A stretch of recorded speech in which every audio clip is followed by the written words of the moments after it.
gente atua na comunidade juntamente, não temos crachá. Então, vocês podem perceber que tem várias pessoas, diversas empresas aqui, concorrentes até, mas isso não impede a gente ajudar um ao outro, tá? Hoje vamos receber o Henrique Coelho, mais uma vez. Para quem não estava, perdeu da outra vez, ele deu uma aula para a gente, e hoje essa aula vai continuar. Mas não perderam totalmente, está salvo no nosso canal do YouTube, tá? Já deixa seu like, compartilha com a minha aqui. E hoje ele vai estar continuando a apresentação, tá bom? A respeito de integração, só agora um pouco mais voltado para o Flow Designer. Então, como aqui no Google Meet tem também a possibilidade de levantar a mãozinha quando tiver alguma dúvida, vão levantando a mão, pede licença, faz a pergunta, tá bom? E vamos participar. Que agora é a hora de aprender, errar, falar asneira, que aqui não é o cliente, né? Nós não estamos na instância produtiva, que a gente pode perguntar, tirar as dúvidas, tá bom? Henrique, tá contigo, amigo. Obrigado aí pela apresentação. Mais uma vez, a oportunidade aí de passar um pouquinho o que a gente aprende no dia a dia. A gente quebra muita cabeça aí com vários temas, e o que a gente puder ajudar aí a comunidade, acho que só fortalece aqui ServiceNow no Brasil. Como o Lucas falou, a gente já teve uma primeira parte dessa apresentação. Era para ser uma parte só, mas eu acabo falando demais. Acho que para o pessoal que não participou, é interessante ver lá a gravação. A gente tem um material também que a gente acabou disponibilizando aí no Telegram. Eu vou dar uma relembrada, né, só para contextualizar algumas pessoas que não participaram, assim, bem brevemente, que eu expliquei o conceito de integração, expliquei como é que faz uma integração na ServiceNow utilizando script, e hoje eu vou focar um pouquinho mais no Flow Design, né, no Integration Hub. Claro que não é um treinamento de Flow Design e de Integration Hub. Acho que até é uma boa a gente, em outra oportunidade, falar só de Flow Design. Acho que tem pessoas aí competentes para isso também. Mas explicar um pouquinho como é que funciona, como é que você faz para fazer uma integração tanto com o Flow quanto com a REST Message, né, que é um pouco mais de script, um pouco mais de código. Explicar como que as duas funcionam, quando que usar uma, quando que utilizar a outra, porque tem momentos para isso. Então, eu vou explicar um pouquinho por cima. Na primeira apresentação, né, eu expliquei o que é uma integração e o que é uma REST API, né? Então, trata-se da comunicação entre dois sistemas, e para que essa comunicação aconteça, a gente precisa ter um canal, né? Um túnel ali que a gente consiga acessar as informações entre sistemas distintos, né? Para isso que a gente cria a integração, e para isso que existem as APIs, né? Que aí podem ter arquiteturas distintas, né? Mas normalmente a gente tem algumas arquiteturas que a ServiceNow trabalha melhor, e que é justamente a arquitetura REST e SOAP, né? Basicamente. Se eu estiver falando um pouco rápido ou um pouco devagar, ou se não estiver entendendo alguma coisa, podem mandar mensagem aqui no chat, que eu vou tentar ficar com um olho no chat e outro olho aqui na apresentação. Na ServiceNow, também falei na última apresentação, a gente tem alguns alguns meios de realizar a integração, né, que a ServiceNow disponibiliza para a gente. A gente consegue fazer integração com REST, com arquitetura SOAP, consegue fazer integração por meio de Data Source e por meio de WebSocket. Então, cada um aí tem suas particularidades. Aqui na apresentação eu vou focar um pouquinho mais no REST, porque é uma arquitetura mais atual, mais moderna, tem ali os seus benefícios, tanto do ponto de vista de segurança, quanto do ponto de vista de performance. Por mais que a gente não descarta os outros tipos de integração, tá? Existem sistemas legados que utilizam o SOAP ainda, e existem casos que a gente vai utilizar Data Source ou outras maneiras, outras arquiteturas de integração, e a ServiceNow ela se comunica muito bem com praticamente todos os tipos de integração. Tá? Talvez não seja tão usual sempre, né, mas dificilmente a gente vai negar um requisito porque a ServiceNow não se comunica com o sistema. Normalmente é sempre do lado do sistema que a gente está integrando que tem algumas limitações. Lá da ServiceNow é bem difícil. Comentei também um pouquinho sobre o protocolo REST, né, a arquitetura REST, na última apresentação. Acho que eu não vou me prolongar mais nesse tema, né, uma arquitetura mais robusta, moderna de mercado, utilizada para padronizar a comunicação entre os sistemas, né, então é amplamente utilizada no mercado, não só em ServiceNow, não só em JavaScript, mas em diversas linguagens, em diversos sistemas diferentes. É só uma padronização que o mercado utiliza e a gente segue esses preceitos justamente para que não haja dificuldade de comunicação entre sistemas que foram produzidos e arquitetados com tecnologias distintas, né? Então, é interessante que tenha esse movimento de padronização para que os sistemas se comuniquem bem. Não é tanto o intuito prolongar aqui, mas falando um pouquinho do REST, eu comentei que existem diversos métodos no REST, né, quando a gente trabalha com REST API, e cada método tem a sua função, né, ele foi criado com algum objetivo. Esses são alguns dos métodos que existem quando a gente fala de uma integração via REST. Então, até para ver se eu consigo mostrar aqui um pouco mais na prática.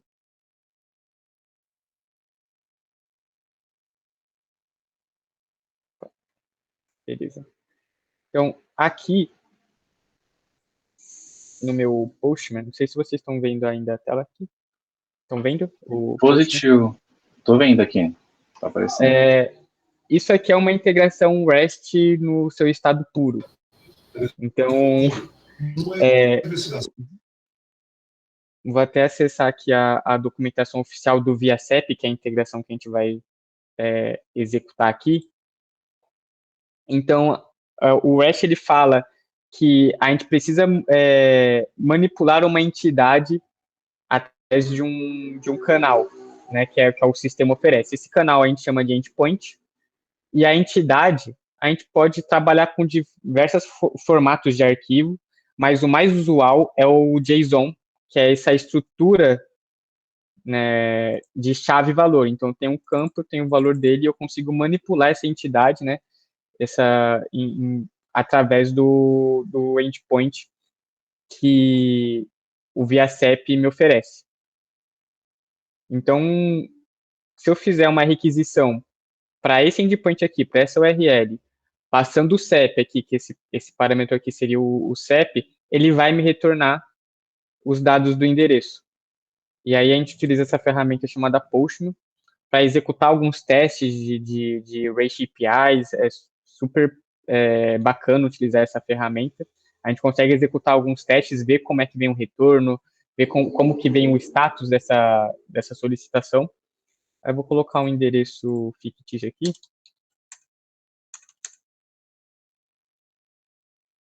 E aí ele me retorna o valor. Isso é um sistema totalmente fora da ServiceNow, disponível na internet, público, e eu quero que a ServiceNow se comunique com esse sistema, né? Então, basicamente é isso que a gente vai fazer aqui, utilizando o Flow. No último treinamento, a gente fez utilizando a REST Message. Vou voltar aqui para a apresentação. Ver se consigo compartilhar aqui.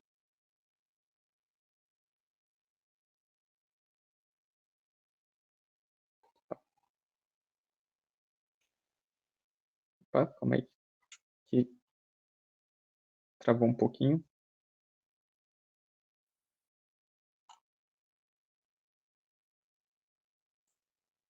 Bom, deu o mesmo problema da última aula, acho que estão conseguindo enxergar assim? Estamos conseguindo. Beleza. Então, aqui a gente tem diversos métodos. No caso da API do ViaCep, a gente utiliza o método GET porque a gente está pegando informação e está consultando uma informação. A gente não está manipulando nada no sistema do ViaCep. A gente não está alterando um endereço, alterando um CEP, a gente está só consultando uma informação. Então, para isso, a gente utiliza o GET. Mas caso a integração ela seja para alterar algum registro lá no outro sistema, ou criar um novo registro no outro sistema, a gente tem outros verbos para isso, né? Então, a gente tem o POST, também utilizado para criar uma entidade no outro sistema. Digamos que eu queira criar um usuário lá no sistema do SAP, por exemplo. Então, provavelmente eu vou usar um post que eu estou criando um usuário. Se eu quero atualizar esse usuário, eu usaria o put. Se eu quero deletar uma entidade, né, um recurso, eu utilizo o delete. Então, cada verbo é interessante que vocês estudem um pouco, vejam boas práticas de mercado, né? Nem sempre os sistemas utilizam essas boas práticas. Você pode ver alguns casos de utilizar post para fazer consulta, utilizar um put para fazer criação, né? É até que comum, mas não é usual, não é algo que a boa prática preza. Mas pode acontecer de você encontrar esse tipo de coisa. Quando a gente fala de integração, existe uma hierarquia de eventos que eu gosto de trabalhar junto com o dono do sistema, ou quando eu recebo uma documentação da API, no caso aqui do ViaCep, primeiro eu verifico se eu tenho todas as informações necessárias para fazer essa integração. Se eu sei quais são os métodos, se eu sei quais são os parâmetros. E Ricardo mandou uma pergunta interessante aqui, ó. Quando que seria interessante utilizar o método head ao invés do get? Boa pergunta. O que acontece? O get, ele me retorna, vou dar um exemplo. Digamos que eu quero uma lista de usuários. E eu faço essa requisição, quero todos os usuários que comecem com a letra A, façam essa requisição lá no servidor. Ele vai me retornar no header as informações dessa requisição, e no corpo, a gente chama de corpo essa parte aqui, ó. Isso aqui é o corpo da requisição, que é o conteúdo da resposta. Vai me enviar uma lista de todos os usuários que começam com a letra A. Digamos que por uma questão de performance, sejam muitos usuários, digamos que sejam 4 bilhões de usuários, um número assim bem estratosférico. Como a máquina ela é ingênua, né, nós como programadores precisamos ensinar a máquina, instruir a máquina ela não sabe quanto que vai retornar. Ela não sabe se vai retornar um usuário ou 4 milhões de usuários. E concorda comigo, se retornar 4 milhões, pode impactar na performance. Então, quando eu uso o head, claro que isso tem que estar desenvolvido no lado da API, né, do lado do sistema que eu estou fazendo a requisição, eu retorno só o cabeçalho. E aí no cabeçalho eu posso ver, essa requisição ela tem 4 milhões de registros, então eu não retorno o corpo. Então uma requisição muito mais leve e eu já consigo ver, vai retornar 4 milhões de registro, não vou fazer essa requisição, ou vou fazer de maneira mais segmentada. Sei lá, fazer periódico ou algo do tipo. Então é interessante até quando é muito utilizado quando a gente faz requisições de arquivos. Por exemplo, é um sistema de diretórios que tem vários documentos, vários arquivos diferentes, Excel, e ele retorna o base 64 desse Excel. Mas antes de eu puxar esse Excel, eu quero saber o tamanho dele. Eu faço uma requisição head que retorna antes de retornar o conteúdo, ele me retorna o tamanho do arquivo e eu vejo se eu faço a requisição completa ou não, né? Isso até é interessante também quando a gente está trabalhando com essa grande quantidade de registros, que nem aconteceu recentemente na Globo, que a gente precisava consultar uma quantidade de máquinas que existia na base de uma empresa terceira. E aí ele retornava, tipo, 50 mil máquinas de uma única vez. E aí, para performar isso melhor, a gente precisava paginar, né, tudo isso. Uhum. Então, com isso a gente consegue já prevenir, caso eles também não tenham essa inteligência do lado deles, né? Inclusive, quando se trabalha com paginação, se você observar, que aqui no caso não tem, mas normalmente quando você faz uma requisição que tem paginação, no header dessa requisição, aqui toda requisição retorna um corpo e retorna um header. E aí o header ele tem algumas informações de cache, e isso o servidor, né, o servidor que disponibiliza a API, ele consegue fazer essa configuração. No Reader ele fala a página, quantos registros tem por página e quantos são os registros no total, né, contabilizando todas as páginas. Então, com essa informação, se você for desenvolver um front-end, um portal, você consegue fazer a paginação e mostrar para o usuário final todos a quantidade de registros para ele fazer a consulta. É muito comum também na paginação ter esse comportamento do reader. No caso do head, ele retorna realmente só o reader mesmo. Então, existem outros meios de se fazer. Tem empresas que preferem você fazer um get antes, que retorna só a quantidade de registros, para depois você fazer um outro get num endpoint diferente, né, num método diferente, que retorna o registro em si. Aí uma decisão de arquitetura da ferramenta que a gente está integrando. E aí não envolve tanto o service now. A gente trabalha com o que eles oferecem para a gente. Nem sempre as APIs que a gente trabalha vêm num formato de mercado, vem com boa prática, ou vem com essa estrutura. Mas aqui a gente está falando por que foi criado esses métodos, né? Então, estão justificando a criação desses métodos.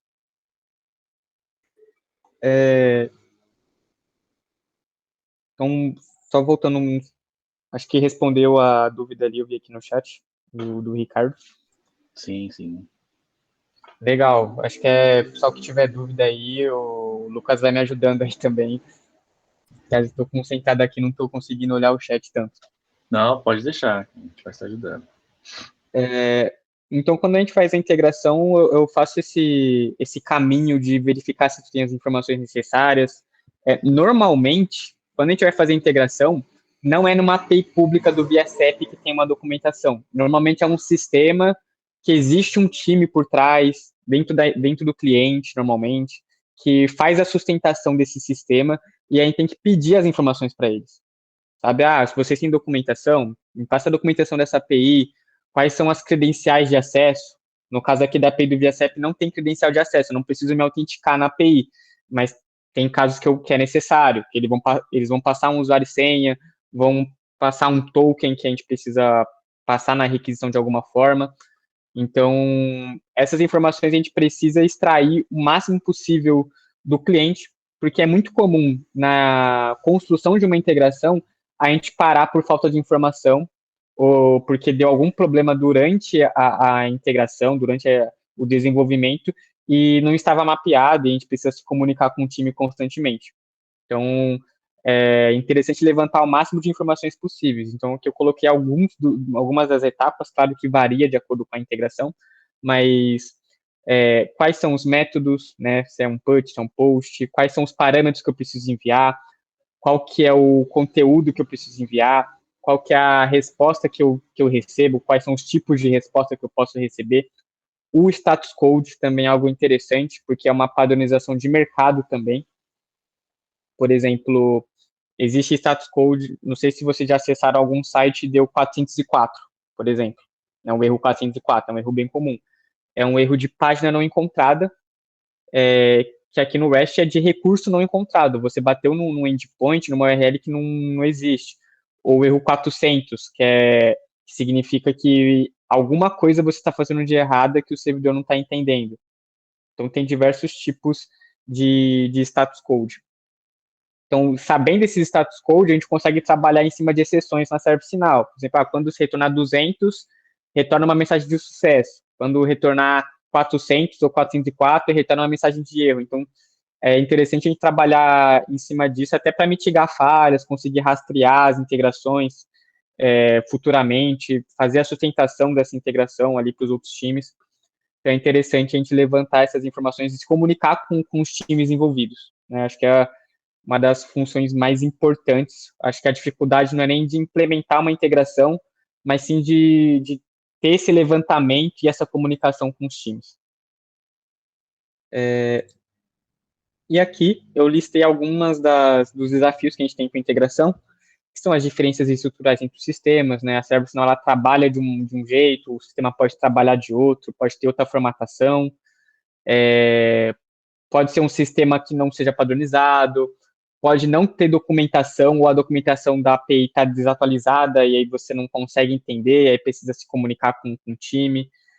A falta de comunicação entre os times envolvidos. Então, às vezes, fica um telefone sem fio de mandar o e-mail pedindo informação, e aí ele não demora para responder, aí puxa uma reunião, e aí a reunião às vezes não é produtiva. Localização entre os sistemas.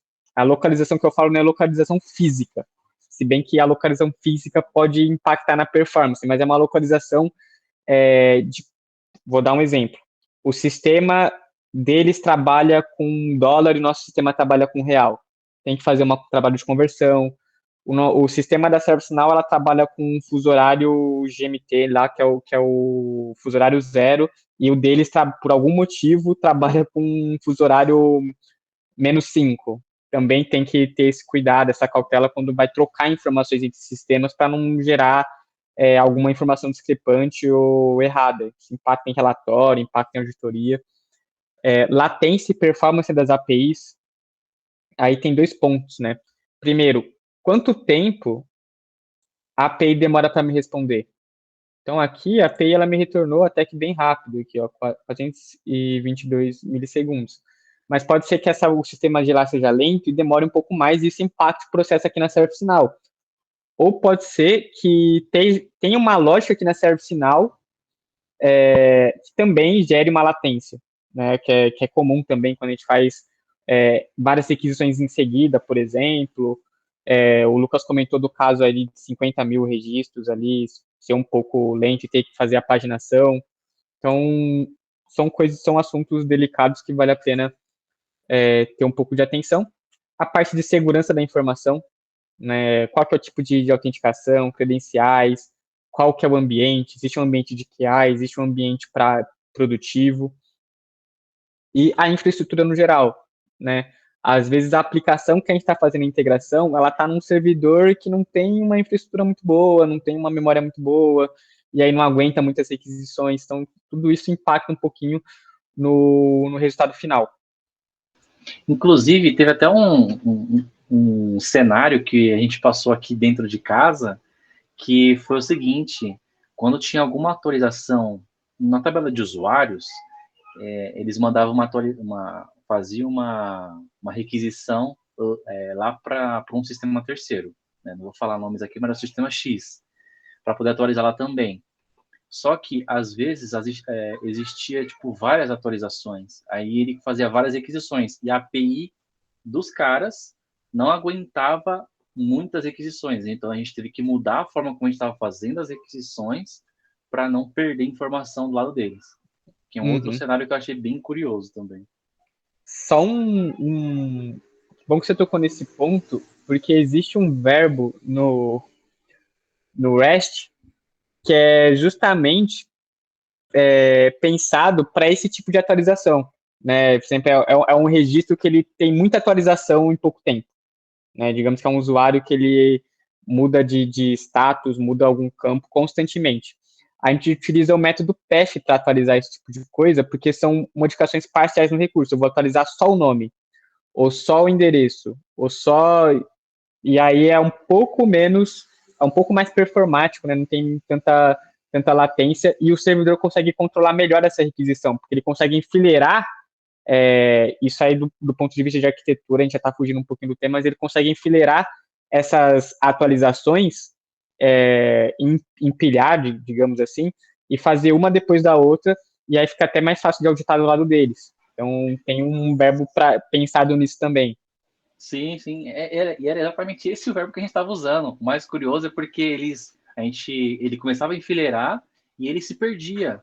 Ele se perdia, às vezes perdia a requisição em si ou perdia a ordem que era para ser feitas as atualizações. Foi uma coisa bem, bem comum. Aí pode ser aí realmente é um problema de infraestrutura, né, da parte deles. Então aqui a gente tem alguns problemas assim. Eu acho que os 2 maiores problemas assim que a gente enfrenta no dia a dia é a comunicação com os times envolvidos, é a documentação. Acaba a gente gastando muito tempo nessas etapas do processo. Mas tendo isso aqui, uma boa comunicação, uma boa documentação, o resto vai muito naturalmente, né? A gente consegue ir desenvolvendo com mais tranquilidade. Nem sempre tem, na verdade é difícil ter, Acho que são poucas integrações que eu tive que fazer, que tinha uma boa documentação e uma boa comunicação com os times envolvidos. Acho que mas existem casos ali e tentem sempre prezar por isso. E aqui é mais ou menos o exemplo das informações necessárias aqui para fazer um get. Então, tem o método, que é o get, tem o path aqui, que no caso é a progressão da... Tem uma pergunta, Henrique, que desculpa te cortar de novo aí. Cara, que eu pelo menos não passei por essa situação, mas o Ricardo mandou aqui. É possível criar um trigger no Flow, para criar um incidente ou mandar um e-mail, por exemplo, quando o status code de uma API for X. É possível identificar uma API específica no Flow Design pensando que esse trigger não seria para todas as APIs? É possível, mas a gente precisa pensar num ponto importante aqui. Quando que essa API ela vai ser acionada? Por exemplo, vai ser uma ação do usuário que vai apertar um botão, vai solicitar a API, vai retornar um status code e aí vai startar esse flow? Ou é uma API que roda periodicamente e aí, de acordo com o status dela, a gente starta um fluxo de incidentes? Por exemplo, toda vez que a API retornar 400, eu gero um incidente. Então, os dois casos são possíveis, né, para exemplificar, mas aí tem que analisar caso a caso para ver como construir isso, né? Então, existe uma tabela na ServiceNow que é justamente para auditar requisições, né? É uma tabela de outbound que você consegue ver o endpoint que foi solicitado, que foi feita a requisição, e o status code que ele retornou. Então, dá para fazer em cima dessa tabela um flow design, ou também dá para criar uma tabela customizada para guardar esses logs. Tem aí N possibilidades, mas é possível. Sim, a próxima pergunta da Glaucia eu achei um pouco genérica. Como se relaciona com APIs? Se relaciona, no caso, Glaucia, seria o Flow Designer com a API, incidente com a API? Se quiser abrir o microfone, fica à vontade também.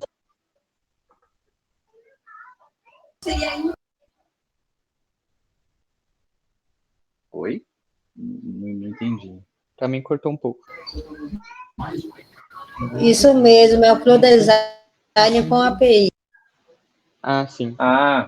Que ele vai... a gente está nesse caminho, a gente está nesse caminho. Eu vou acelerar um pouquinho aqui, mas o que acontece? O Flow Design, ele tem um plugin que chama Integration Hub. Vou explicar um pouquinho mais para frente. Ele é uma action que possibilita a gente executar integrações com APIs, né? Então, quando você cria um Flow Design lá, você consegue criar uma integração a partir do Flow Design. E aí fica tudo no Flow Design. E muitas vezes, assim, não precisa nem fazer algum código super complexo, é bem tranquilo, e eu até vou exemplificar aqui nos próximos passos. Mas é tudo no Flow Design. Nesse caso, é tudo no Flow Design.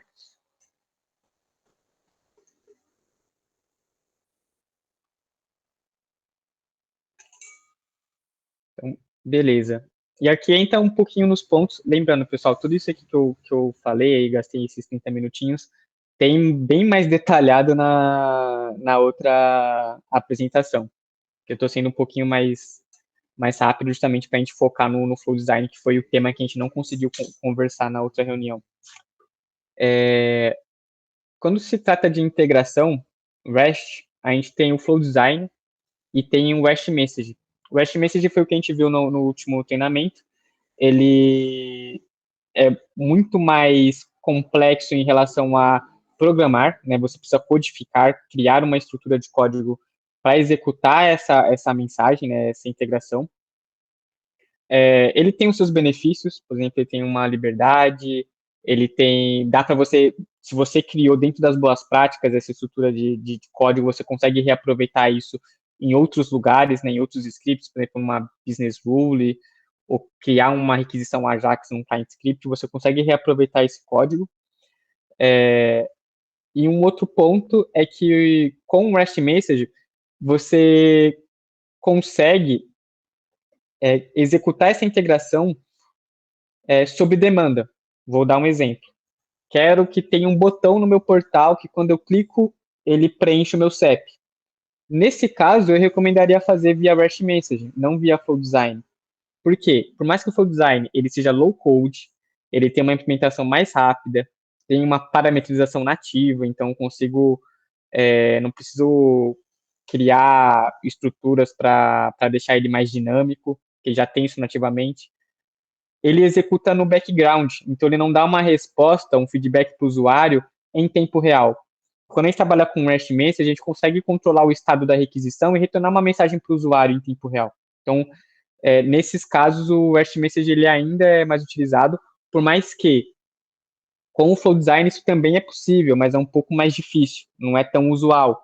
Preciso startar um Flow Design por script, e aí script por script, a gente prefere usar o REST Message que está mais consolidado. Mas para todos os outros casos de integração, que você não precisa mostrar uma resposta imediata para o usuário, uma ação imediata para o usuário, eu recomendaria o Flow Design, né, sem sombra de dúvidas. Ele é bem mais fácil de implementar, a curva de aprendizado dele é bem mais curta, então você consegue aprender e sustentar isso de maneira mais simples. O REST Message ele depende muito da boa implementação de um REST Message para você conseguir dar uma sustentação nele, porque o código, às vezes, o cara programou ali da cabeça dele sem utilizar nenhuma regra de mercado, sem utilizar boas práticas, sem documentar nada, e aí você vai ver o código e você não entende. Às vezes nem um cara que desenvolveu vai entender. E já o Flow Design é mais difícil ter esse tipo de problema, porque é tudo muito parametrizado nativamente na ServiceNow. Né? Então você consegue ver, isso aqui é um endpoint, isso aqui é um parâmetro, isso aqui é a requisição. Então é bem mais tranquilo nesse aspecto. O Luiz fez uma pergunta de como que o Flow se iria startar, né, ia engatilhar no cenário que o Ricardo perguntou. Aí a gente tem dois modos, tá? A gente pode criar uma tabela justamente para armazenar as respostas das APIs, dos status code. Eu já fiz isso em alguns projetos e foi bem produtivo. E criar o Flow Design em cima dessas tabelas. Ou a gente pode usar algumas tabelas nativas da ServiceNow que rastreiam essas requisições também, né? Principalmente o REST APIs. A gente tem esses dois cenários. O outro cenário é que você pode startar um subflow, que é um flow design basicamente um flow design, por script. Então, depois da requisição da API, você consegue startar um subflow também. Então, tem N possibilidades, assim, possível sabe? Mas, não sei se respondeu a pergunta, Luiz.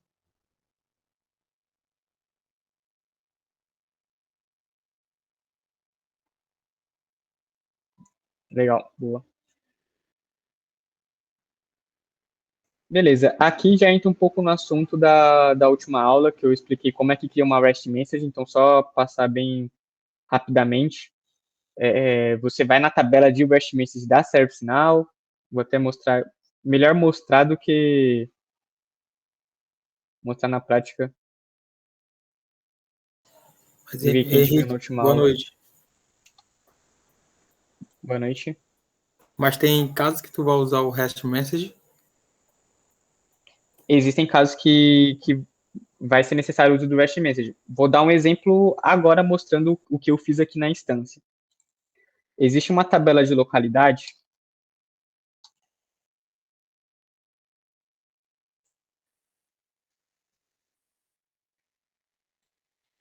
Vou colocar... Posso colocar esse aqui, ó. Coloquei o nome aqui de QG do Henrique. Vou apagar aqui essas informações. Rapidinho. E aí você pode ver que tem um botão que eu criei aqui chamado Get Address. O que esse botão faz? Ele vai lá na via CEP e vai preencher os campos para mim. usando o CEP que eu preenchi aqui. Então, vou usar o get address. E aí ele preencheu para mim, ó, o meu endereço. Isso não seria possível, na verdade seria possível, mas não de uma maneira usual, com o Flow Design. Porque com o Flow Design eu teria que executar um flow por script, e aí já aumentaria muito a complexidade de desenvolvimento. Então, nesse caso, recomendo o REST Message. Então, se a gente for, inclusive, analisar como que esse SY Action foi criada, ela vai chamar um script include. Deixa eu ver se carrega aqui, que a instância de treinamento sempre é mais lentinha.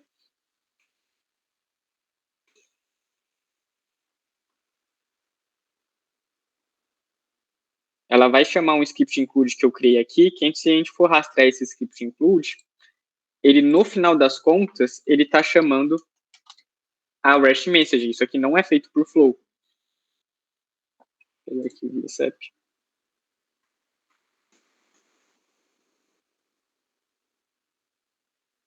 Então, aqui eu vim na tabela de REST Message, né, parametrizei a URL usando o colchetes, criei um método chamado getAddress.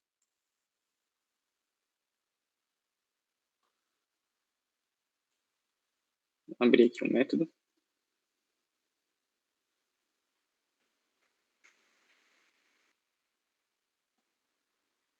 E aqui, tudo que eu coloco entre cifrão e colchetes, ele é um parâmetro, tá? Dentro da REST Message. Eu consigo passar isso quando eu for executar o script. Então, aqui eu criei um método get, do mesmo jeito que está aqui no Postman, é bem parecido, ó. Get, o endpoint, aqui eu só estou passando tanto a URL quanto o CEP, eu quero passar dinamicamente, né? Eu não quero deixar isso fixado. Então, eu coloco o cifrão e o colchetes e o nome da variável que eu quero trabalhar. E aqui eu consigo fazer a execução do meu código. O Henrique, desculpa só te interromper de novo. Se você puder, volta ali no Postman. O Lucas Romani colocou ali uma pergunta que, inclusive, dá até para responder ali, ó. Ali embaixo, onde tem o status 200 ok, do lado também tem o time, que é o tempo de execução. E aí, se você deixar o cursor parado em cima, ele te fala também, por exemplo, quais foram os tempos, né, para cada tipo de evento que ele gastou. Então, o total foi de 400 e lá vai porrada, mas aí você consegue, inclusive, saber quanto tempo cada parte dessa chamada levou para ser executada. Acho que era exatamente um dos pontos que o Lucas Romani colocou. Interessante essa pergunta, Lucas, né, 2 Lucas, é que a questão da autenticação, ela influencia, sim, no tempo de resposta, principalmente da maneira que eles estão utilizando para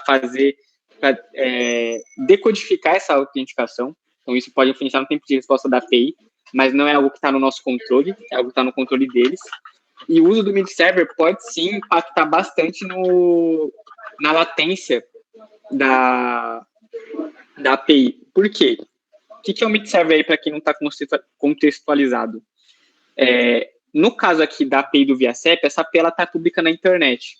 Então, qualquer um de qualquer aparelho conectado à internet consegue consultar essa API. Porém, existem sistemas que estão dentro da infraestrutura da empresa, da intranet, que não estão públicos na internet. Eu não consigo acessar o SAP de uma empresa, vou colocar uma empresa aqui fictícia, por exemplo, a Globo, né, que foi um exemplo que foi dado aí. Eu não consigo acessar o SAP da Globo, porque o SAP está dentro da infraestrutura da Globo, só quem consegue acessar quem está na rede da Globo, na infraestrutura da Globo.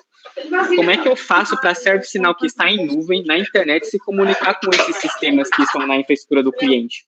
A gente utiliza o mid server.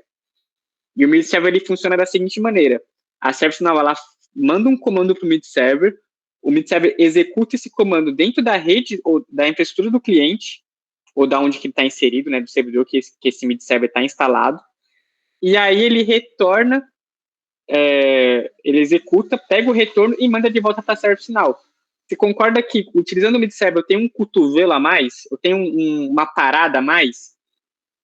Então, pode ser que tenha uma latência a mais também, simplesmente pelo fato de estar usando o mid-server, porque em vez dele bater diretamente lá no endpoint, ele está batendo no mid-server, o mid bate no endpoint, volta para o mid-server e volta para a server final. Sem contar que quando esse comando chega no mid-server, ele entra numa fila, ele tem que aguardar ser executado, né? Pode ser que tenha outras tarefas, né, que já estão na frente. Exatamente. E aí tem maneiras de mitigar isso, criando vários mid-servers e fazendo um load balance desses mid-servers, por exemplo, quando um está muito ocupado, executando o outro. E tem um outro ponto importante, que é a infraestrutura do servidor que o mid-server está instalado. Por exemplo, se o mid-server está instalado num servidor que só tem 1 GB de RAM, que só tem os requisitos mínimos lá, mas vamos supor que é uma infraestrutura que não é muito parruda, e na rede ele não tem acesso, ou a VPN não está bem estabelecida, ou algo do tipo, vai impactar também na latência da requisição. E aí, às vezes, não é nem culpa do endpoint, é culpa do servidor que o mid-server está instalado, que é um servidor que não tem uma infraestrutura boa, não consegue acessar os canais, né, os endpoints que ele precisa de maneira rápida. Você vai dar um ping lá, ele tem uma latência enorme, mas aí é uma limitação do servidor, e não da API e nem da server final. Então, por isso que, ao utilizar o mid-server, vai ter, sim, uma latência um pouco maior. Às vezes, essa latência ela não é perceptível, né? Mas dependendo da requisição, pode demorar um pouquinho mais. Não sei se respondeu. Entendi, Henrique. Aqui é o Lucas que mandou a pergunta. E aí, no exemplo ali que você criou o Y-Action para pegar o get address, por exemplo, vamos supor que eu tenho 5 ou 10 usuários ali clicando naquele botão ao mesmo tempo. E eu estou trabalhando com essa autenticação por mid-server, tá? Vamos supor que eu estou tendo que constar uma API interna da minha empresa. Essas requisições, elas vão ser tratadas em paralelo no mid-server? Ou, tipo, ter que esperar uma a uma? Tipo, vai ser enfileirada? Ou isso depende mais, tipo, do servidor que eu tô batendo para pegar as informações? É em paralelo, mas é mais ou menos em paralelo. Por quê? O mid-server, ele é uma aplicação Java e ele empilha as requisições de maneira um pouco inteligente. Então, fazer requisições simultâneas normalmente não onera, principalmente quando se fala de 10, 15 usuários fazendo requisição, 30 usuários, isso é pouco no mundo da TI, né? E são poucas requisições. Quando a gente fala de muita requisição, a gente está falando de, sei lá, 1000 requisições por segundo, né? Tipo, por um intervalo de pouco tempo. Aí sim, pode onerar e pode impactar, vai onerar e vai impactar de qualquer forma, mas essas ações do usuário, a gente precisa sempre analisar com calma. Quanto que isso pode impactar? Vamos fazer um teste de estresse no mid-server para ver se ele vai aguentar esse tipo de requisição? Tudo isso é ponderado. Preciso de mais memória no servidor. Ou preciso... Uma estratégia que, inclusive, a gente adotou em algum cliente, quando existem os requisitos mínimos do sistema, do servidor, para instalar o mid-server. Mas a gente pode pegar um servidor que seja muito parrudo, extremamente top, seja um servidor gamer, um servidor tipo, com milhões de memória RAM, com um SSD tunado, com uma infraestrutura top. E aí, o que a gente faz nesse caso? A gente pode instalar vários mid-servers naquele mesmo servidor e fazer o load balance das requisições tudo no mesmo servidor, mas para mid-servers diferentes no mesmo. E aí ele vai executar as pilhas em paralelo. E aí vai ser bem mais performático. É uma possibilidade. Claro que isso normalmente sempre envolve uma boa conversa com a infraestrutura do cliente, né, com o time envolvido. Mas se vocês quiserem testar essa questão do mid-server, eu recomendo quem tem um pouco de skill técnico, pegar uma conta da AWS ou de uma cloud da vida, criar uma máquina virtual, instalar um mid-server e brincar um pouquinho, fazer esses testes ali. É interessante, mas tem esse recurso do load balance, tem o recurso do cluster também, então dá para trabalhar em cima disso. Inclusive, a ServiceNow utiliza essa estratégia e recomenda quando a gente vai implementar um produto chamado ITOM, que é um produto que faz requisições no mid-server para rastrear a infraestrutura e os equipamentos de rede do cliente. Como é uma aquisição muito, normalmente são jobs massivos, a gente consegue trabalhar com load balances dentro de um mesmo servidor ou em servidores diferentes, em localidades diferentes, para enxergar dispositivos diferentes. Então, dá para trabalhar em cima disso também. Boa, obrigado. Beleza? Então, aqui nesse caso, voltando, eu estou utilizando a REST Message. Não vou prolongar aqui mais na REST Message e já vou pular para o Flow Design. O exemplo que eu mostrei aqui de localidades é um exemplo que o usuário ele tem uma ação de apertar um botão, certo? Mas digamos que eu não quero que o usuário aperte um botão. Eu quero que quando eu crie um CEP novo, vou criar um CEP novo aqui, colocar teste. Quando eu dou um submit, eu quero que ele já preencha automaticamente, sem eu apertar botão nenhum. Quem fez isso aqui foi um Flow Design. Percebe que eu não apertei, eu só salvei o registro. E o Flow Design, ele tem uma estrutura que eu consigo colocar um gatilho nele, né, um critério para ele iniciar, que pode ser toda vez que um registro for inserido com um CEP, eu já puxar as informações e atualizar esse registro, que foi justamente o que eu fiz. E como que eu fiz isso? Vou mostrar aqui o nosso Flow Design. O passo a passo está aqui no PowerPoint aqui. E aqui é a parte do... Aqui, ó. Essa aqui é a parte do Flow Design. Então, aqui eu coloco bem passo a passo, como que cria os steps necessários, como é que eu faço as credenciais e autenticação, mas eu vou mostrar também aqui na prática. Então, eu criei um Flow Design chamado Update Location Address, lembrando que o Flow Design ele tem uma estrutura de actions, então eu consigo empilhar várias ações assim, uma em seguida da outra, e executar elas a partir de um gatilho específico. E no caso, o gatilho que eu estou usando é a criação de registros na tabela de localização, na tabela de localidades. Então, qual que é o critério de start desse meu Flow Design que eu criei? Toda vez que um registro for criado na tabela de location, né, de localidades, e o CEP não está vazio. Por que eu fiz isso? Para evitar de fazer requisição desnecessária quando o cara não preenche o CEP. Simplesmente isso. Quanto mais a gente conseguir mitigar e refinar antes de chegar na API, melhor. Né? Então, se tem alguma regra que você precisa executar, execute, vá até onde você conseguir ir sem a necessidade da API, para a API ser a última etapa do processo. Por que eu falo isso? Para evitar de ter erros na API, de chegar uma requisição na API com o CEP zerado, ou sem CEP nenhum, ou com CEP fora de formatação. Então, é basicamente isso. Então, sempre a gente trabalhar bem a nossa estrutura aqui na ServiceNow para não ter problema com integração. Então, aqui eu tenho o meu critério de início, que é toda vez que o registro for inserido. E aqui, o que acontece? O Flow Design, ele tem diversas ações que são nativas. Por exemplo, esse atualizar registro aqui, que eu estou atualizando, é uma ação nativa da ServiceNow que já vem. A gente só puxa aqui e coloca o que a gente quer, os parâmetros. Mas esse Get Address by CEP é uma ação que eu criei. Se eu abrir ela aqui, é aqui que está a integração. A mesma coisa que eu fiz com a REST Message anteriormente, a mesma coisa que eu fiz aqui com o Postman, eu estou fazendo no Flow Design, que é justamente aqui nessa etapa. O que eu faço? Eu preciso receber um input do meu usuário. Aqui no Flow, eu estou esperando o CEP, né? Eu crio o input aqui. Então, aqui no Flow Design, se eu for abrir aqui, o que eu estou enviando para essa action? Estou enviando, se eu pegar esse caminho aqui, é o zip postal, que é o campo da minha tabela de localidades, que é esse cara aqui, é isso que eu estou enviando e é isso que eu preciso. aqui entra uma questão importante.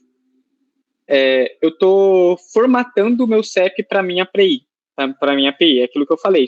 Tudo que a gente puder fazer para mitigar erros na API, mitigar problemas na integração, a gente faz antes. Então, aqui eu estou formatando o meu CEP. Vai que o CEP vem com caractere inválido, com espaçamento, com traço, enfim, aqui eu estou dando... claro que isso pode ser muito mais elaborado. Eu posso colocar um regex ali, ver se tem caractere especial, consigo fazer uma validação muito melhor. Aqui é só para exemplificar mesmo. E aqui, no REST Step, toda vez que eu crio uma ação nova e eu crio essa ação do tipo REST Step, eu consigo colocar a minha URL no meu endpoint, consigo colocar os parâmetros dinamicamente aqui.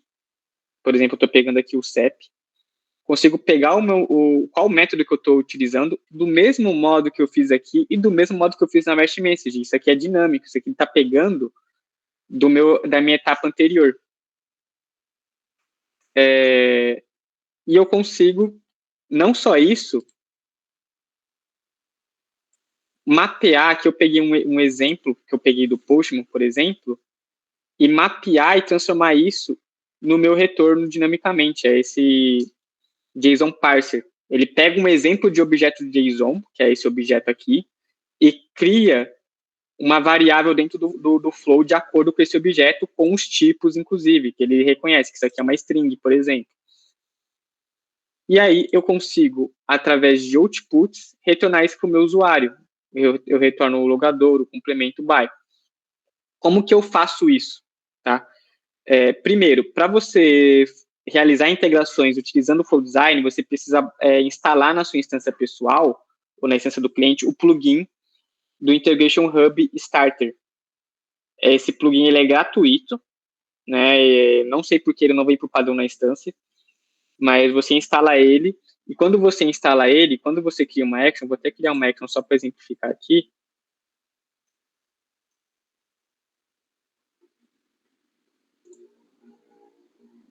É uma action de teste, por exemplo.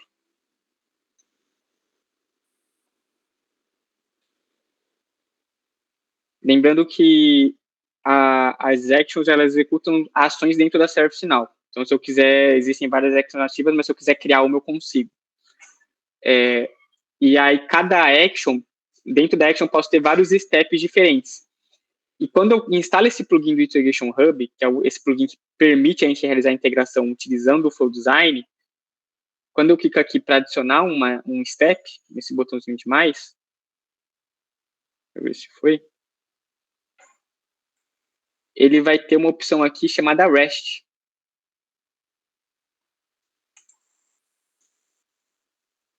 E aí eu consigo configurar a minha solicitação, a minha requisição REST por aqui.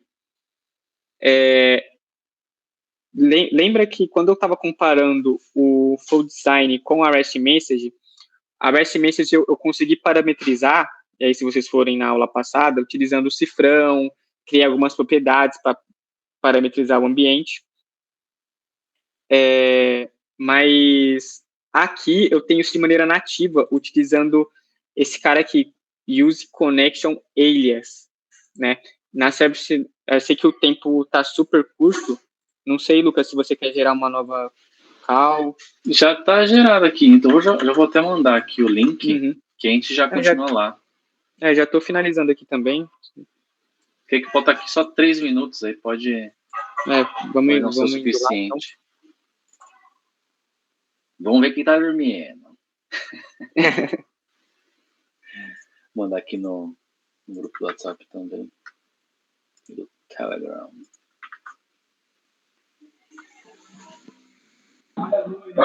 Bora migrar para lá, então. Tu criou aí, ele fica parado no segundo plano direto? Sim.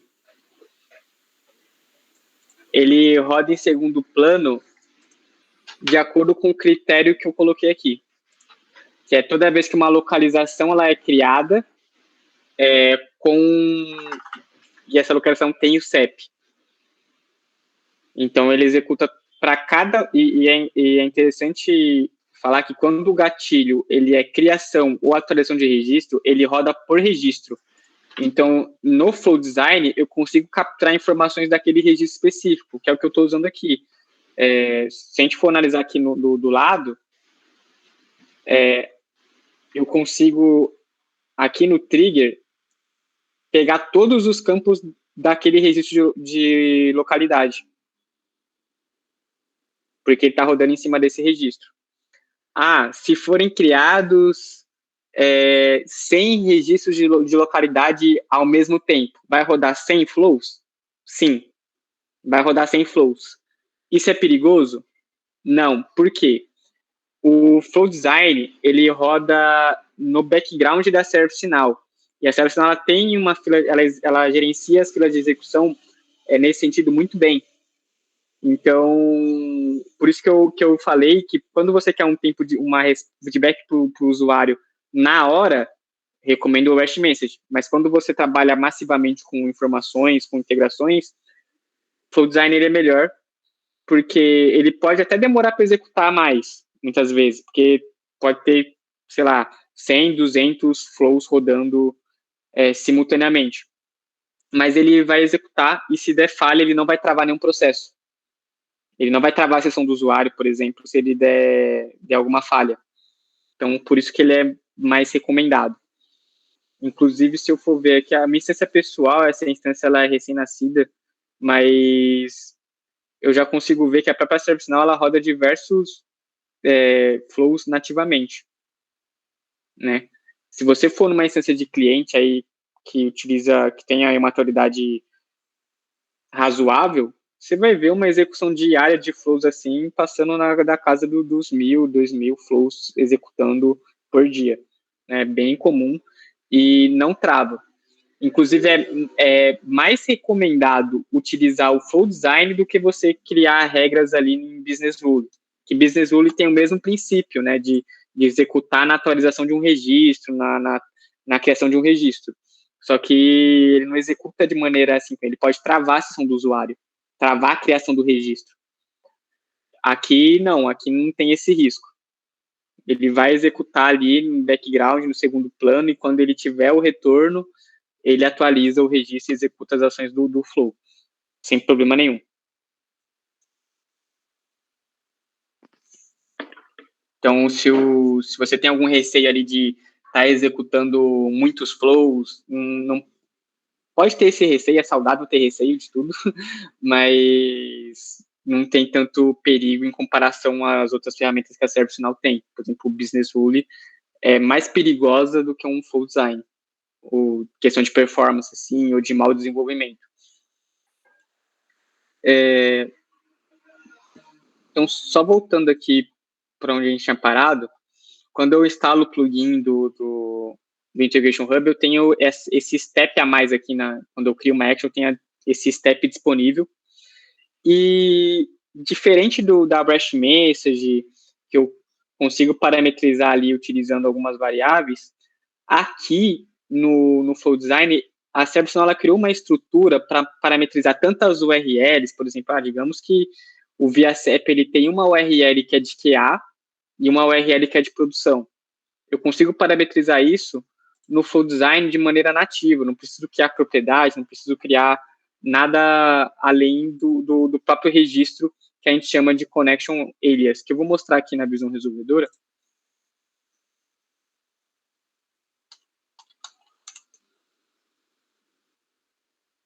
Que é aqui nesse menuzinho aqui, Integration Hub, Connection Credential Alias.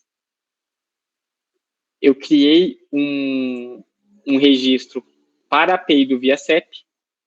Nesse registro, eu criei uma conexão, e dentro dessa conexão, eu posso tanto parametrizar as credenciais de acesso, caso seja necessário, quanto as URLs de acesso. Digamos que eu tenho uma API que ela tem 3 ambientes diferentes com 3 credenciais diferentes. Eu posso criar as 3 connections aqui e ativar uma e desativar as outras de acordo com o ambiente que da ServiceNow. Se estiver no ambiente de QA, eu utilizo a URL de QA, se estiver em produção, eu utilizo a URL de produção. Consigo parametrizar tudo por aqui. Então, se eu abrir aqui a minha conexão, eu consigo colocar a credencial de acesso, por exemplo, uma autenticação, a API ela se autentica via Basic Alpha, via token, como comentaram aí no chat. Consigo colocar isso aqui, coloco todas as informações do host, do base path, do protocolo, e ele gera para mim a URL de conexão, ou eu posso simplesmente desfregar aqui e colocar a URL de conexão diretamente aqui também, sem problema nenhum.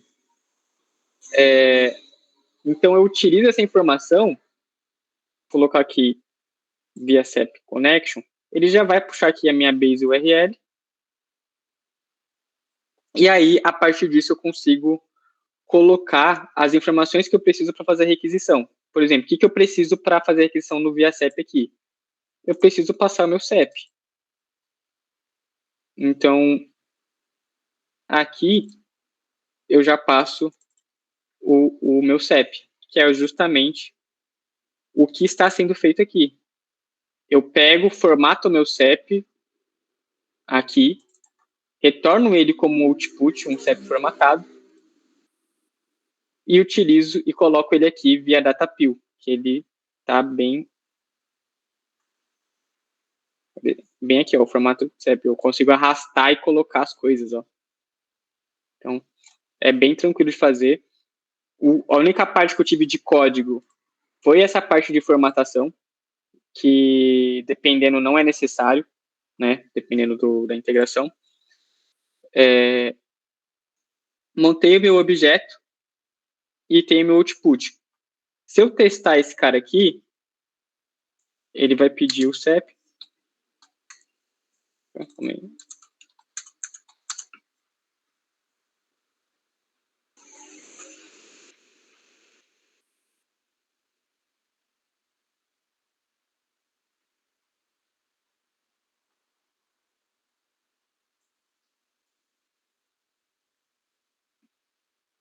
Está demorando um pouquinho. Não sei se coloquei o CEP correto.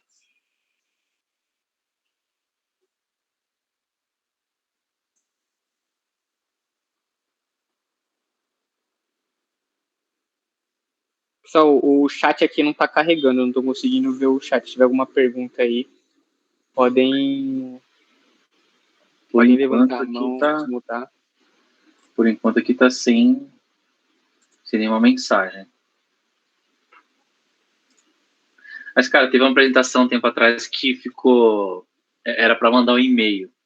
Quando terminou a apresentação, que veio, chegou na caixa do Gmail do Guilherme. Foi a pessoa que apresentou. É que essas instâncias de treinamento, normalmente, elas são bem mais lentas. É recurso limitado, né? Uhum. Vou até ver aqui.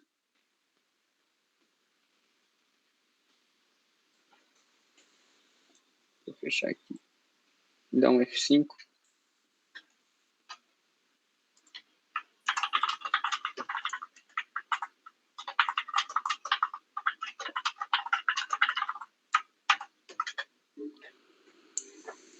Eu acho que era a minha rede que apareceu aqui que eu estava sem conexão, aí eu voltei agora. Boa. Vamos ver se agora vai.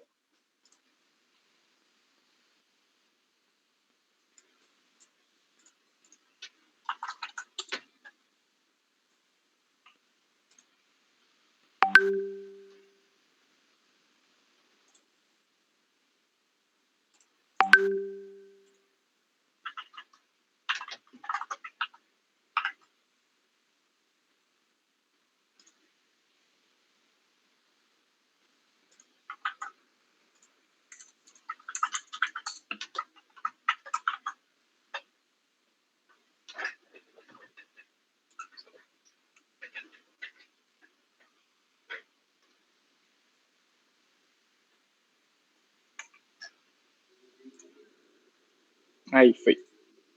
Era a minha internet. Então, aqui ele executou. Eu consigo rastrear todo o caminho que a minha action percorreu. né? Então, ela foi recebeu o parâmetro aqui e retornou a minha aqui no getAddress by CEP, recebi o CEP e aqui me retornou todos os valores. Eu consigo esmiuçar por step ainda e ver o que ele fez em cada step. Então, aqui, ó, no step de script, que é onde eu faço a formatação, eu recebi o valor, e aqui é o valor formatado, como já estava dentro do formato, ele só retornou. E aqui no meu REST, eu consigo analisar como que ele fez a requisição. Ó, ele montou o resource path com o CEP formatado, não passou nenhum parâmetro a mais. Então, e aqui o meu retorno da API, que é justamente os dados que eu preciso. E aqui na minha action, eu configurei os outputs mapeando, ó, o CEP, eu coloco o CEP, o logador, eu coloco todos os retornos que a minha API retornou em cada campo. O que isso vai gerar? 2 pontos. Essa action, ela vai poder ser reaproveitada em qualquer flow dentro da ServiceNow. Por quê? Porque eu só recebo o CEP e retorno os dados do endereço. Então, eu consigo reaproveitar ela. Então, isso é um ponto positivo de usar actions aí no Flow Design. E aqui no meu Flow, abrir ele, é nele que está o gatilho. Então, se eu precisar ter alguma regra de negócio, alguma lógica, eu recomendo fazer dentro do Flow, não colocar regras de negócio dentro da action, porque quando você começa a colocar essas exceções, essas regras de negócio dentro da action, ela deixa de ser tão reaproveitável para outros casos. Ela começa a ser muito específica do seu caso de uso, do seu requisito. Então, toda a regra aqui, no caso aqui não tem nenhuma regra, né, mas se tivesse alguma coisa, eu colocaria aqui no Flow, faça a minha requisição passando o CEP. Essa action, ela me retorna os dados CEP, logadouro, complemento, bairro, localidade, UF, retorna um status. Aqui eu verifico se o status foi 200, ou seja, se a requisição deu certo. E se deu certo, eu uso uma action nativa da ServiceNow, chamada Update Record, que basicamente recebe a tabela que recebe o registro que você quer atualizar, que no caso é o meu registro de gatilho, que é esse registro aqui de cima, e eu atualizo os campos de província, de cidade, rua e país. Como a API do ViaCEP não retorna o país, mas eu sei que o CEP ele é do Brasil, né, nos países é outro API, então aqui eu deixei Brasil, mas aqui você pode parametrizar isso ou pegar uma API que retorne o país. E aí ele executa o meu flow e encerra, né? Tem essa ação de encerrar o flow. Eu consigo testar o meu flow também, mas eu já mostrei funcionando na prática. Se a gente for ver aqui nas execuções, tem aqui o flow que eu executei para mostrar para vocês funcionando ali em cima da tabela de localidades. Então, a gente trabalhou dentro do que eu propus aqui a apresentar para vocês, 2 maneiras de fazer a integração que dão soluções diferentes para o cliente. Né? A primeira é um botão que o usuário clica e preenche o CEP. A segunda é uma ação automática que toda vez que insere um registro, ele atualiza o CEP. Só para exemplificar as diferenças. Ou seja, quando a gente vai trabalhar com ServiceNow, é muito utilizada para fazer automação ou fazer autosserviço ou autoatendimento. Não precisa de um analista humano fazer a tratativa. Então, quando a gente trabalha em cima disso, a gente sempre vai optar em utilizar o Flow. A gente não quer que tenha trabalhos manuais desnecessários. Então, a gente vai fazer com que o Flow Designer tenha diversos tipos de gatilho que a gente pode utilizar para fazer esse tipo de automação, executar diversas atividades utilizando as actions seguidas e encerrar a solicitação. Então, aqui é um exemplo clássico de automação de serviço. O usuário não precisa mais apertar um botão. Ele só gera um registro com CEP, ou esse registro ele é gerado vindo de outro sistema, eu já preencho o CEP automaticamente. Então, é um ponto positivo aí do Flow. ficou alguma dúvida, pessoal? Acho que do ponto de vista de criação de um flow, utilizando o REST step da action do flow, não sei se ficou alguma dúvida, tiveram alguma dificuldade, algum caso específico que tiveram dificuldade e aí precisam de apoio. Eu sei que ultimamente eu em projeto estou tendo alguns probleminhas com integração, são bem peculiares da ServiceNow, que é bem comum de acontecer. Se alguém tiver alguma dúvida, agora é o momento, aí está em fase final. Fale agora o cálice para toda a eternidade, ele sofra sozinho. Ô, Henrique, uma dúvida. Eu acho que eu vi recentemente, acho que na comunidade lá do ServiceNow, que parece que para alguns casos em que você vai tentar chamar REST message, né, scriptar as integrações no Integration, lá no Flow Designer, parece que está tendo algum conflito com alguma coisa do Integration Hub, que a ServiceNow conta como uma chamada Integration Hub, algo assim. Você sabe de algo? Não estou muito por dentro. Não estou tão a par. O que eu sei, quando a gente cria uma REST message, a gente não está utilizando o Integration Hub. Inclusive, você consegue utilizar REST message sem ter o plugin do Integration Hub. Então, não sei que conflito que pode estar tendo aí em contabilizar essas requisições. O que a gente pode tomar cuidado por exemplo, o Integration Hub, ele é licenciado em cima de requisição. Ele tem alguns spokes nativos, de acordo com o que eu utilizo do Integration Hub, ele é gratuito ou ele é licenciado. Então, a gente pode ter um pouco de cuidado. A ServiceNow mudou recentemente a maneira de cobrar o Integration Hub, se eu não me engano. Então, é um assunto sempre muito delicado, então tem que ver se o cliente tem as licenças necessárias, tem tudo isso acordado em contrato para utilizar. Não sei se tem um conflito aí de utilizar o Integration Hub quando você faz o REST Message. Eu acredito que não, e se está tendo isso, realmente é uma falha, né? Não é algo natural. Boa, valeu. Mais algum ponto, pessoal?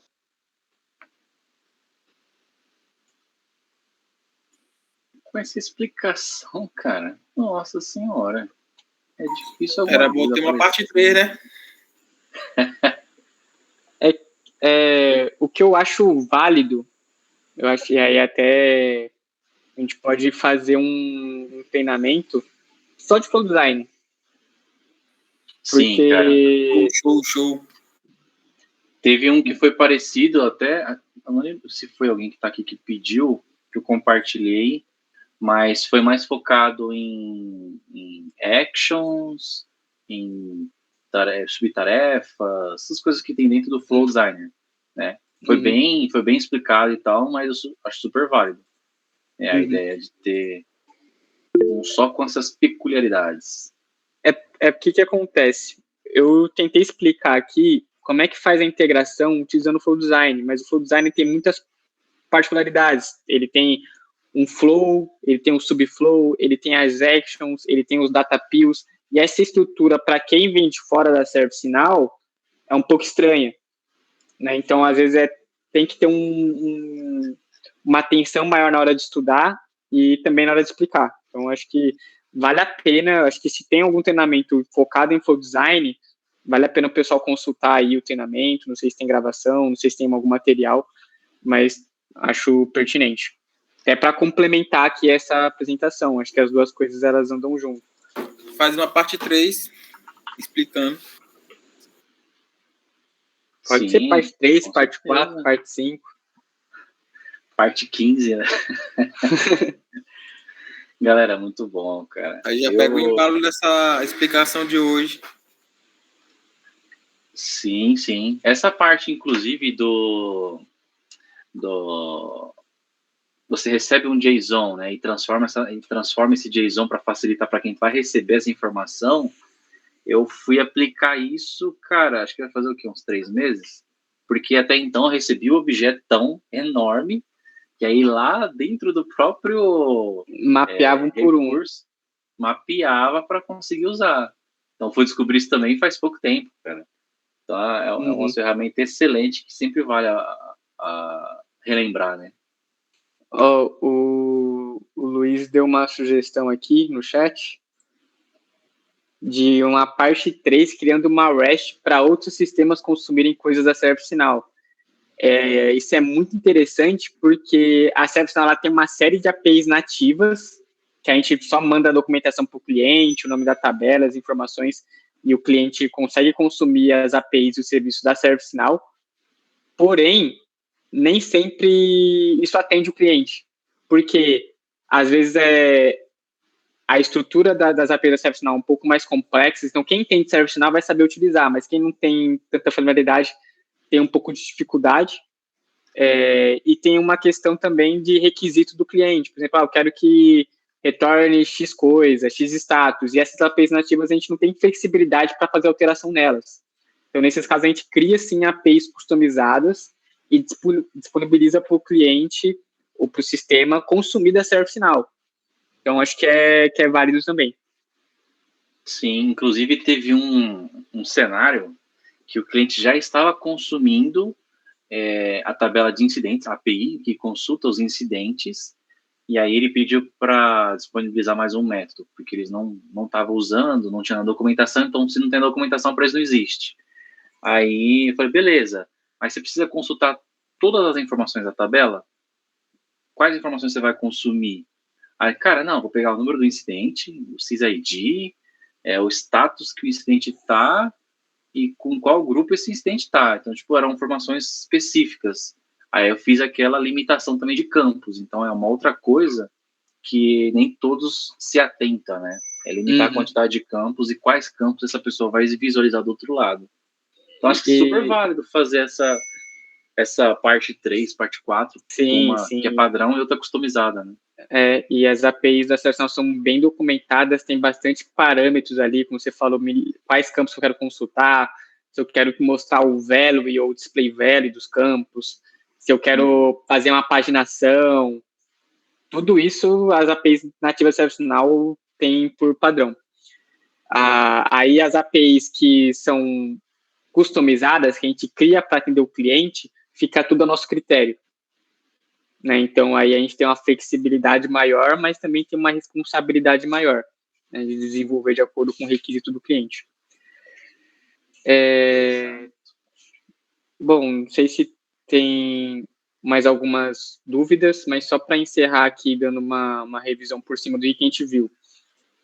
Contabilizando, né, tanto a última apresentação como a de hoje, a gente viu o que é uma integração, quais são os tipos de integração, o que é uma API REST, como implementar na ServiceNow utilizando script, como implementar na ServiceNow sem abusar de scripts, que é o caso do Flow Design, a diferença de uma REST Message para o Integration Hub, e aí quais são os próximos passos aí que eu sugiro que vocês estudem, que vocês, não sei se vai ter treinamentos aqui futuros, que é implementar outras APIs, porque o ViaCep é uma API simples, mas existem APIs públicas, inclusive uma API que eu gosto muito, que é do Pokémon, que é a PokeAPI, que é uma API super complexa, assim, bem completa, que eu consigo consultar várias informações, que é legal brincar, assim, o pessoal utiliza muito fazer portfólio de front-end, e você consegue colocar isso na ServiceNow. Existem APIs de mercado aí, também públicas, de diversos ramos diferentes, API de previsão de tempo, por exemplo, tem pública na internet, e você consegue implementar na ServiceNow na sua instância pessoal sem custo, sabe? A fim de treino. Então, vale a pena. Integrações SOAP, que é outra arquitetura. Acho que é bacana ter um treinamento só de SOAP, ou estudar um pouquinho o SOAP, porque é uma formatação um pouquinho diferente. Já é mais difícil trabalhar com SOAP com Flow Design, a gente fica à mercê do SOAP Message, que é mais script. Data Sources também. E, como o Luiz tinha sugerido, criação de endpoints, né? Criar nossas próprias APIs na ServiceNow para consumir em outro sistema. Sim, eu estou até tentando também, inclusive, ressuscitar uma API que eu tinha criado do Harvey Specter. E aí é legal para brincar também, né? Com aquelas frases que ele já falou na série, para quem Do assiste. Suits. Isso, exatamente. Então, ô, Luciana, tá sendo gravado, tá? Tá sendo gravado, vai ficar disponível também lá no nosso canal. E para quem quiser um desafio maior, né, criar a própria API, seja lá qual for a linguagem que você tenha mais domínio, e consultar ela através do próprio ServiceNow, que é o suprassumo, né? Você construir a própria API, consumir, enfim, e vice-versa. Construir alguma coisa na ServiceNow e consumir através de outro programa também. Já tive que fazer isso em projeto, inclusive. É top, né? Top mesmo. Cara, mas agradeço demais, Henrique, pela participação. Cara, ajudou, esclareceu bastante. Teve bastante perguntas, né? Perguntas interessantes, inclusive meu xará, o Xará Romani, vou chamar assim, tá?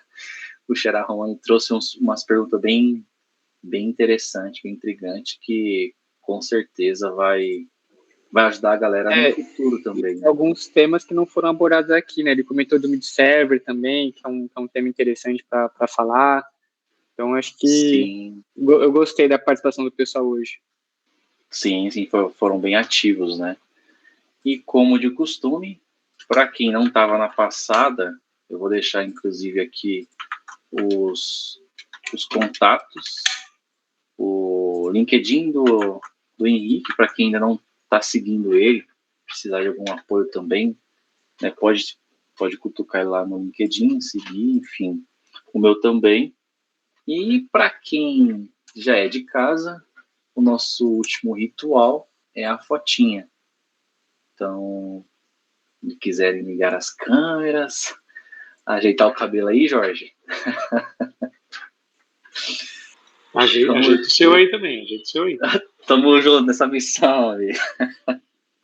Cabelo não tá tendo, não, mas a gente segue viagem. E aí, eu vou fazer a fotinha.